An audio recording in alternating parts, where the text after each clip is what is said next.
sampai berduyun-duyun manusia pada zaman Rasulullah SAW termasuk Islam. Karena demikian dicintainya Islam oleh manusia. Kenapa? Karena orang merasa di dalam Islam itu ada solusi. Orang yang susah merasa bahwa Islam itu adalah jalan untuk mendapatkan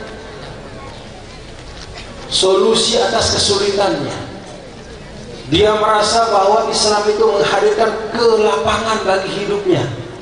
Dia merasa bahwa selama hidupnya sebelum kenal Islam dia terkungkung dalam konsep-konsep yang keliru, yang salah tentang kehidupan.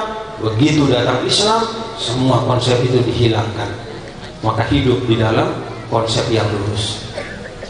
Islam dicintai, maka tugas kita sekarang juga harus seperti itu. Bagaimana menghadirkan dan menjadikan Islam sebagai sesuatu yang paling dicintai oleh umat manusia.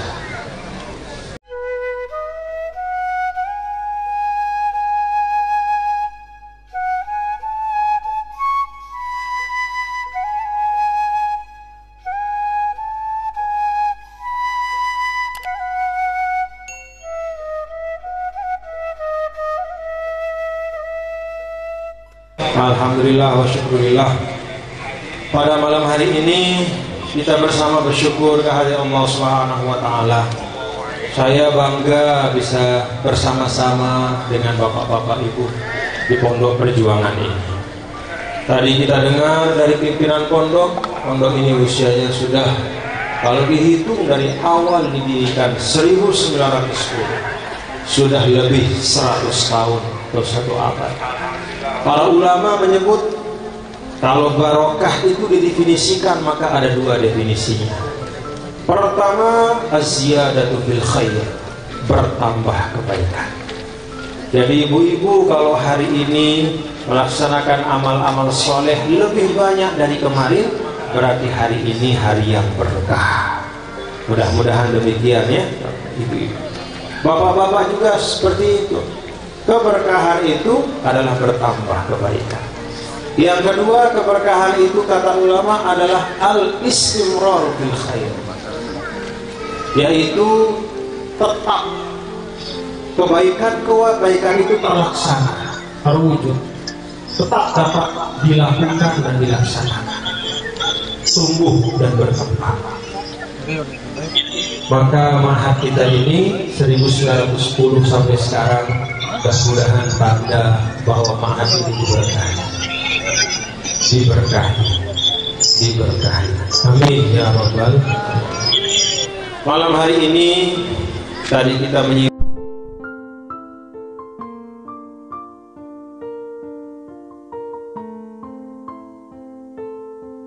bahwa yang baik itu tidak bisa dibiarkan begitu saja, tapi harus dijaga, dirawat dan dikembangkan. Dan memang betul bapak-bapak ibu, hadirin dan hadirat sekalian, banyak sekali, bahkan di dalam Al-Quran tidak sekali, berulang kali Allah Subhanahu wa ta'ala contohkan tempat yang subur makmur, tetapi karena ada perubahan drastis di tempat itu, di antaranya misalnya orang yang tinggal di tempat itu tidak bisa bersyukur, maka kesuburan dan kemakmuran itu berganti menjadi kehancuran.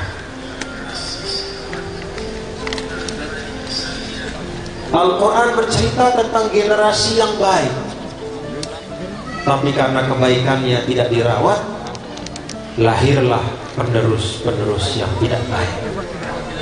Maka tugas kita bapak-bapak dan ibu-ibu, kalau kita merenungkan maulid Nabi kita, Nabi besar Muhammad Sallallahu Alaihi Wasallam, Rasul Sallallahu Alaihi Wasallam itu kalau dalam bahasa Al-Quran, di antara ayat yang berbicara tentang sifat Rasul Sallallahu Alaihi Wasallam, ya'muruhum bil ma'ruf wa yanhahum 'anil munkar wa yuhillu lahumut thayyibat wa yuharrimu 'alaihimul khaba'ith wa yad'u 'anhum israhum wal aglal allati kanat 'alaihim al-ayat. Kata Allah, Nabi kita, Nabi besar Muhammad sallallahu alaihi wasallam itu ya'muruhum bil ma'ruf wa yanhahum 'anil munkar. Rasul mengajak kepada yang baik. Tapi ternyata di dalam Al-Quran tidak hanya Rasul yang dinisbahkan kepada tugas mengajak kebaikan itu. Setelah Rasul sallallahu alaihi wasallam dalam ayat itu ya'muruhum, maka di ayat yang lain ta'muruna bil ma'ruf. Inilah tugas kita. Begitu kita memperingati maulid Nabi kita, Nabi besar Muhammad sallallahu alaihi wasallam, maka yang harus teringat oleh kita semua adalah kewajiban untuk meneruskan amanah dari Nabi yang mulia Rasulullah sallallahu alaihi wasallam. Itulah inti dari kita berislam. Kalau Rasul sallallahu alaihi wasallam ya'muru bil ma'ruf, yanha 'anil munkar, mengajak kepada kebaikan, mencegah dari yang tidak baik, maka kita juga demikian. Ta'muruna bil ma'ruf wa tanhauna 'anil munkar. Yuhillu lahumut thayyibat wa yuharrimu 'alaihimul khaba'ith. Demikian pula kita orang-orang yang beriman, kulu min thayyibati ma razaqnakum. Rasul sallallahu alaihi wasallam itu menghalalkan yang baik, mengharamkan yang tidak baik. Tugas kita meneruskan itu dalam semua skala tugas dan tanggung jawab kita. Kalau ada di antara kita menjadi pemimpin, maka tugas dari seorang pemimpin itu yuhillu lahumut thayyibat wa yuharrimu 'alaihimul khaba'ith. Dia harus buat kebijakan-kebijakan yang bisa memfasilitasi kebaikan dan amal soleh. Lalu Rasul sallallahu alaihi wasallam disebut wa yad'u anhum israhum wal aglal allati kanat 'alaihim. Kalau umat dari para nabi sebelum beliau, banyak sekali belenggu-belenggu, banyak sekali batasan-batasan. Maka ketika hadir Rasul sallallahu alaihi wasallam, belenggu-belenggu yang membatasi kreativitas, hambatan-hambatan yang mencegah untuk berkembang dan maju semaju-majunya, itu diangkat oleh Allah. Maka tugas kita juga sebagai umat Nabi besar Muhammad sallallahu alaihi wasallam, sebagaimana dulu Nabi kita yang mulia menghilangkan kesulitan-kesulitan yang ada dalam kehidupan pada saat itu, memudahkan, menyenangkan, membahagiakan para sahabatnya. Maka tugas kita sekarang harus seperti itu. Kalau Rasulullah SAW berhasil menjadikan agama Islam sebagai agama yang paling dicintai oleh manusia pada zaman itu, sampai idza jaa nasrullahi wal fath wa ra'aitan nasa yadkhuluna fi dinillahi afwaja. Sampai berduyun-duyun manusia pada zaman Rasulullah SAW itu masuk Islam, karena demikian dicintainya Islam oleh manusia. Kenapa? Karena orang merasa di dalam Islam itu ada solusi.